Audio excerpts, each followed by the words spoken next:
Now, ever since the time our last honoree fastened 2 ping pong balls to one of his mother's old green coats and created a Muppet called Kermit the Frog, Jim Henson and the beloved characters he created have charmed the young and young at heart the world over. A lot of people think he coined the term Muppet to describe his unique combination of marionette and foam rubber hand puppets, but the truth is the sound of the word just tickled him. As an Emmy award-winning television producer and Oscar-nominated film director, this puppeteer, storyteller, and visionary created a global phenomenon called the Muppets. But it wasn't the way Jim changed how a puppet appeared within the television frame or how he gained a wider range of emotion by re-envisioning the way a puppet was constructed or articulated. And it isn't just the television shows, movies, and special appearances he made throughout his career that we remember him for. Jim had a rare gift for knowing how to make us feel. Like Walt, he was a small-town boy who took something considered simple and limited in appeal, animation and puppetry, and elevated them to art forms that could charm fans of all ages. Whether it was Statler and Waldorf dishing their furry compatriots, or Oscar the Grouch, Cookie Monster, Big Bird, Bert, and the rest of the gang breaking us up with a look or the delivery of a perfectly paced line, the Muppets became part of our own families. Luckily for us, the indelible Muppets legacy lives on here at the Walt Disney Company, as well as through the Jim Henson Company, the Jim Henson Foundation, and Jim Henson's Creature Shop. And the Muppets will light up the big screen once again this coming November in a Walt Disney Studios release. I would now like to introduce someone with far more inside knowledge into the life of Jim Henson. Please welcome his daughter, Lisa Henson.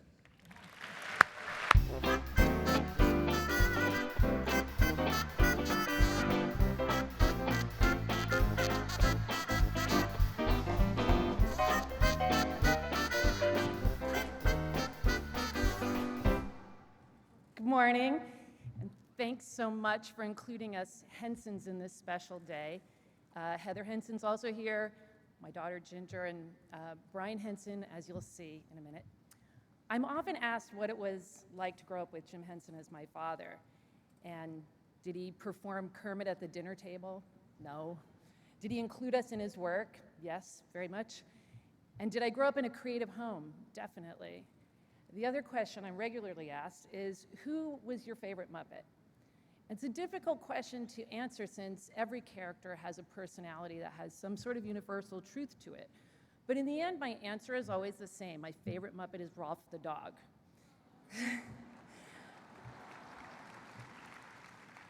Like Kermit, Rolf was originally performed by my dad. And like Kermit, Rolf has a personality that in some ways is a reflection of my dad's own personality. And in addition to being the first Muppet celebrity thanks to his appearances on the Jimmy Dean Show, Ralph also represents a certain time in my father's career. He's a reminder of the early days of my father's work, when the company consisted of just a few talented artists and writers like Jerry Jewell, Don Saline, Frank Oz, and of course my mother, Jane Henson, who would go on to be the founding members of a team led by Jim Henson that would create the brilliant and irreverent Muppets. And that team grew along with my father's vision to create groundbreaking projects like The Muppet Show, Fraggle Rock, The Dark Crystal, and Labyrinth. The Muppets were always a team effort and not just one man's vision. And I am so grateful to that team today because I know it was this group's strength and talent and craft that allowed the Muppets to continue after my father's passing. And my father once said, when I was young, my ambition was to be one of the people who made a difference in the world. And my hope is to leave the world a little bit better for having been here. I've always loved that quote. The greatest honor for an artist is to have his creation live on beyond his own lifetime and to continue to be meaningful to generations to come. And I believe my father would be thrilled to receive this honor and to share it with his collaborators and know that his creations have lived on and will continue to do so. So thank you. Do you know me? I'd say it's Jim Henson. Jim Henson. Jim Henson. Mr. Jim Henson. Mr. Jim Henson. Jim Henson. I created the Muppets. What do you say, Fluffy? Speak to me. It's certainly not a career that one would plan. I heard of a TV station that was looking for a puppeteer. I was in high school at the time. So I made a couple of puppets and auditioned and got a job. And that's kind of how it all started. And they gave us a little 5-minute show that was late at night. It was on at 11:30. Back in the early days, it was my wife, Jane, and then the group slowly began to grow. Jerry Jewell joined us, and I did a lot of commercials in those days. Now, what do you think of Wilkins? Then I moved up to New York. Frank Oz joined us, and Frank was just a kid at the time, and started working on the Jimmy Dean Show with Rolf the Dog.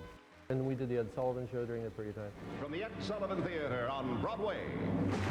This is Jim Henson. And then along came Sesame Street.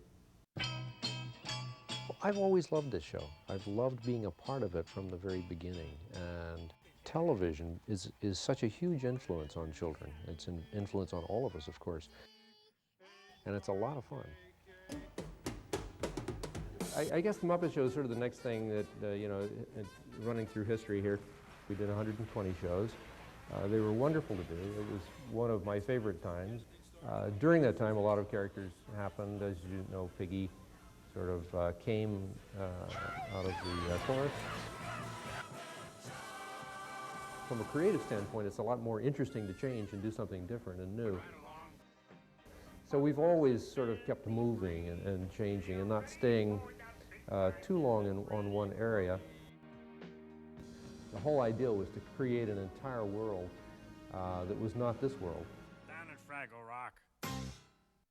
I love Disneyland. It's like one of my very favorite places. Disneyland and Disney World, I think, are so beautifully done. On behalf of all the Muppets, I just want to say how happy we are to be part of the Disney family. No way! Ladies and gentlemen, the amazing Wally Ball! Yeah! Today we all went to Disneyland. The guard at the gate didn't want to let us out.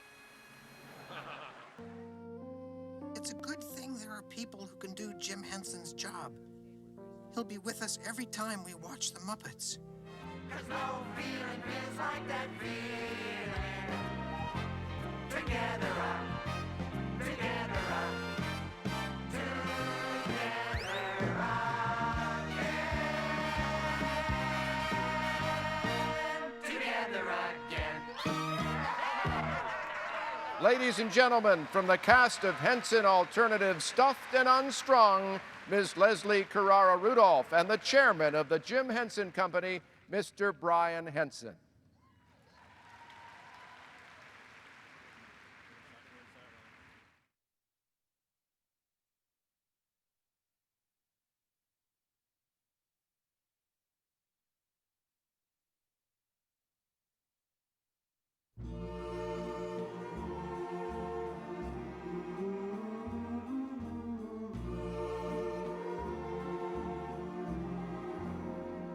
I've grown accustomed to your face.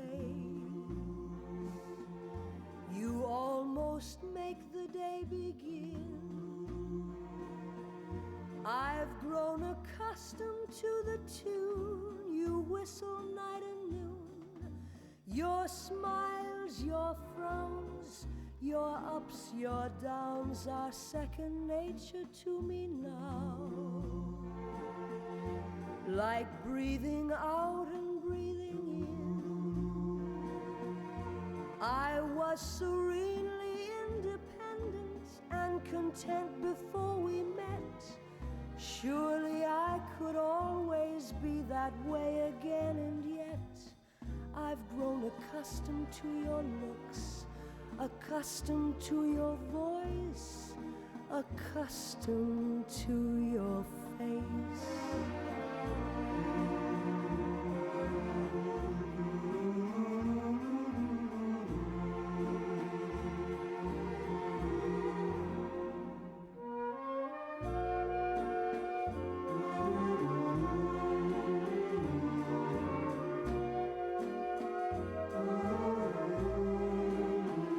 I've gotten used to hear you say good morning every day.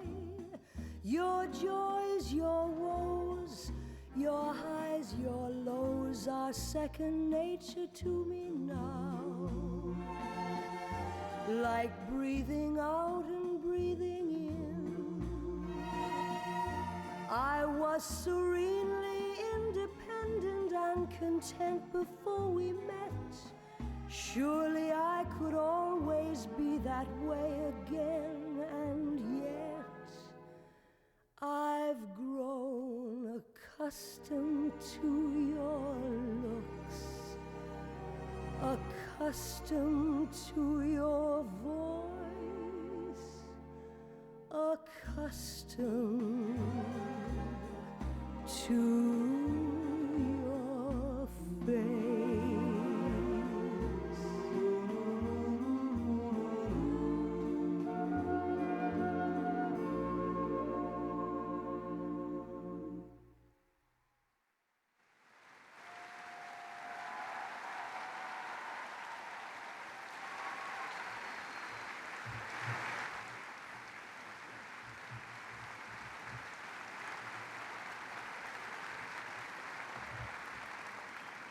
Isn't that a wonderfully silly piece? It like captures the sense of humor of my dad. I was trying to figure out what to say here, and I was thinking some of the sort of details about him that people don't really know. Growing up with Jim Henson, I was just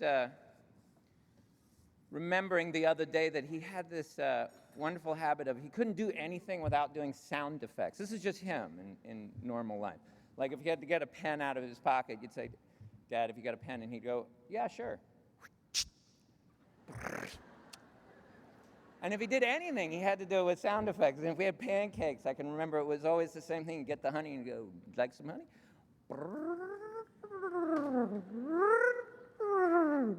And it was so funny. And there were four of us that were in 5 years, and my sister Heather is 5 years younger, but there were four of us in 5 years. So we were all hideous teenagers at the same time. And during that period of time, I can remember we would go, "Dad, you're doing it." And he didn't know it. He would be, honestly, everything he did, he'd say, "Oh, should I stand over here?" You know, always sound effects. Anyway, it's funny. He loved to laugh. He loved silliness and having fun, particularly when working. I know that when we would go and visit the shoots, often the Muppet shoots would go very late at night, and some of the best moments that he would recall, and people that worked around him, and from mostly as a kid watching, would love these moments when it'd be 1:30 in the morning, and you'd have your union camera crew and sound crew, and everybody's like, "What are these guys, these grown adults, doing with these puppets?" And then our guys, the puppeteers, would start laughing at what they were doing, and they'd start laughing so hard nobody could even shoot, and then everybody would start laughing, and the camera guys would start laughing.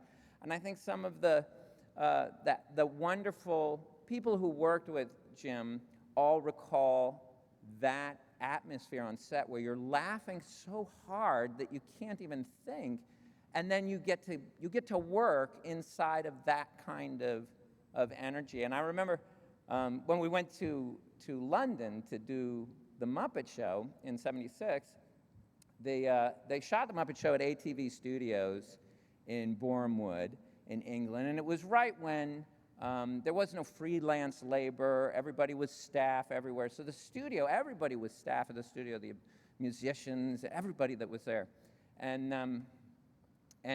my dad would ask for overtime every episode of the Muppet Show. And they had a policy in England that the only way you could have overtime was with unanimous approval. So literally they would go to everyone, and he would ask every week, and every week they'd come back and say, "I'm sorry, Mr. Henson, we can't give you any overtime." And so we'd have to wrap at 7 p.m. And then we learned that indeed nobody had ever gotten overtime, that Bournemouth, they had never shot past 7.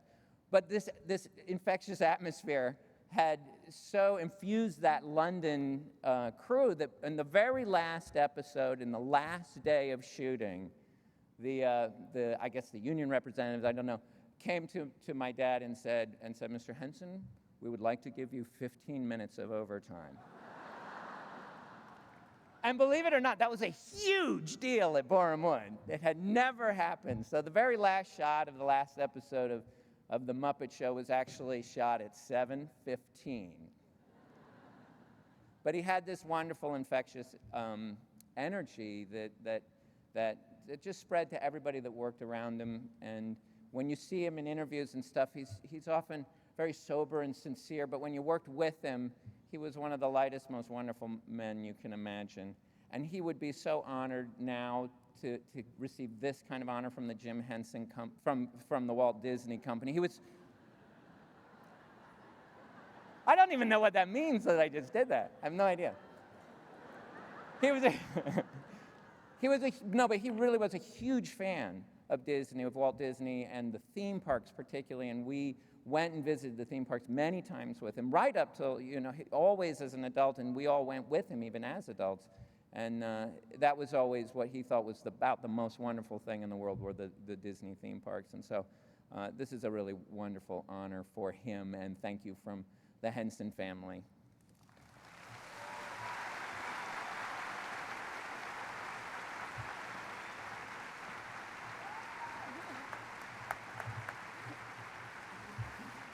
Lisa and Brian, on behalf of the Walt Disney Company, I'm honored to present you the Disney Legends Award. You got it, okay. Now I'm really honored to present you the Disney Legends Award for legendary contributions in film and television, awarded to your father, Jim Henson.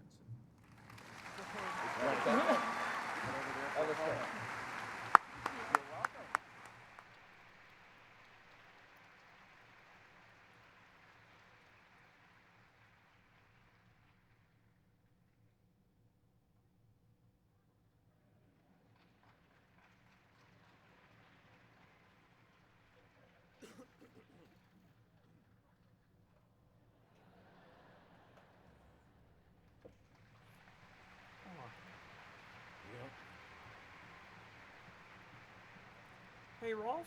Yeah. Hey, listen, do you know what the frog and the dog have in common? No, I don't. Well, I think it's that guy up there. Who's that guy? You know this one? You start. Okay.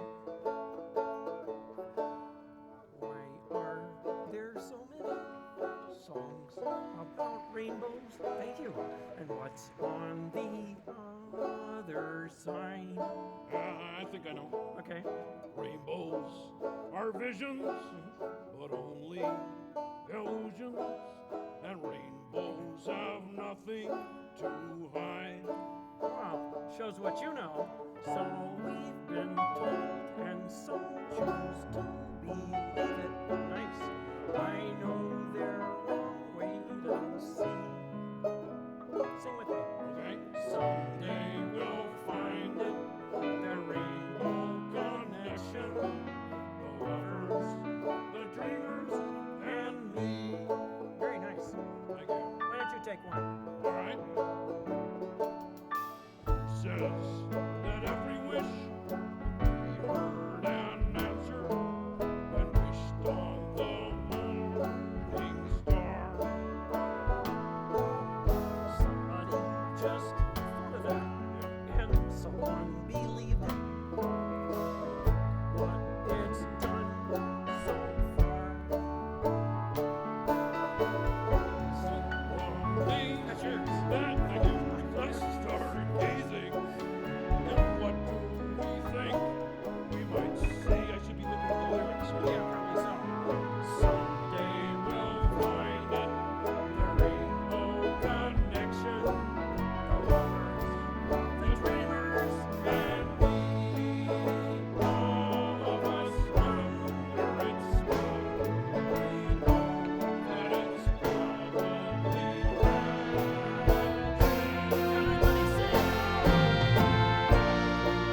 seem pretty good. Yeah, yeah. Yeah. Rolf and Kermit the Frog! Thank you. Great job, guys. Thank you, Tom. As the Musketeers used to say, now it's time to say goodbye. I'm so glad you could join us for the 2011 Disney Legends Award ceremony. I'd like to personally congratulate all of the new Disney Legends. It's a remarkable group. Thanks to everyone. We hope you enjoy the rest of your weekend here at the D23 Expo. Good night.